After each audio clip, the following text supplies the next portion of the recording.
So I have here this really, really amazing American history Go Fish game.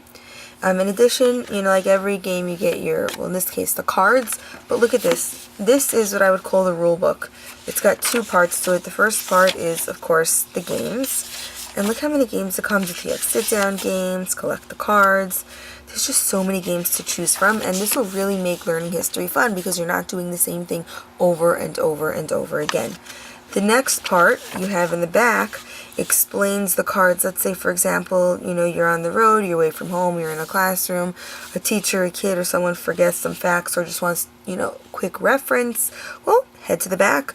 Oh, so what's the Statue of Liberty? Here's some information, and I'm good to go. So this booklet, this huge booklet, I should say, really is two parts to it, and it's just amazing. So now let's get to the card game and check it out.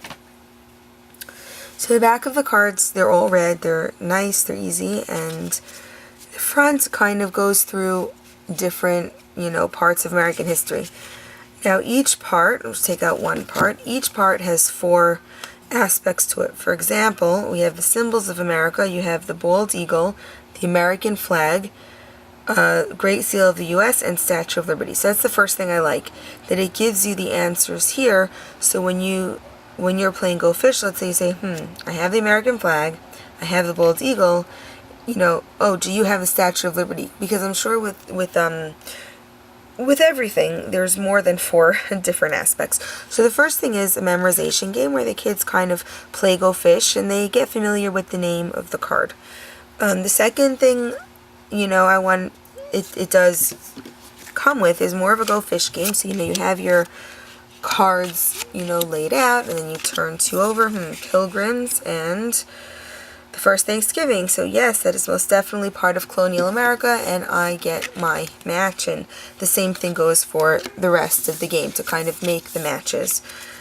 One tip that I would give when playing this game is to, in the beginning of the year, start off, so let's say you're going to start off with the American Revolution. Well, I'd probably start off with colonial America, but anyway, going with the American Revolution, and you teach the game, you teach the American Revolution, and then you introduce these cards. So of course in the beginning of the year it's not that fun because it's quite simple.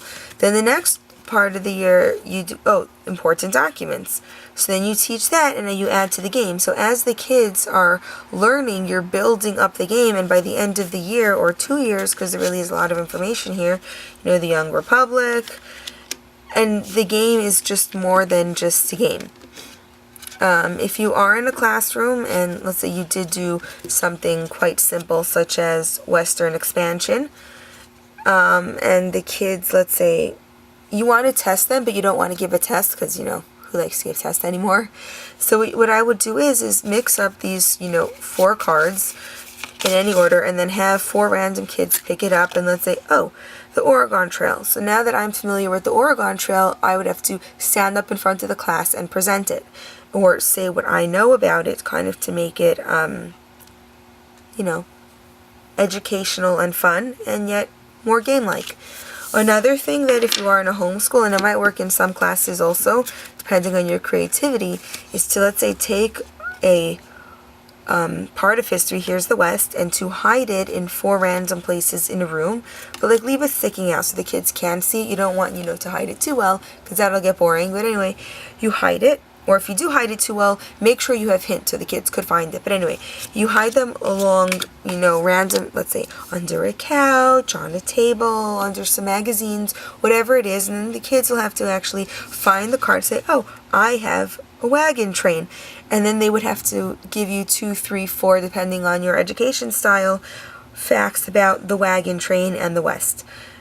And then you go to the next one, and this really adds a physical element. If the kids are not sitting still and learning, and maybe they'll read a book first, that part obviously you do need to sit still for a short while, but after that it's like, let's just keep moving, and California Mission, well, I forgot what the California Mission is, so what I'm going to do, I'm going to go back to my study area, do some more research, then go back to the card, and I actually have to remember because there's a long distance from the room to the card, and so you're really keeping the kids physically active while playing this game. And so that's a really fun, just add fun to it. So what I'm going to say is the American History card game is definitely a must-have. In addition to that, the Classical Historian has tons and tons of different card games. And with different card games, there's so much more you can actually do for your kids and have fun with education. So in my book, this is a thumbs up. If you agree with me, well, thumbs up the video, and definitely subscribe, because I have tons and tons of more educational games. I'm here for my kids, for the kids in my play-based education, and I am most definitely here for your kids, because in my opinion, the more fun and active the kids are, well, that's where the learning happens. So happy playing.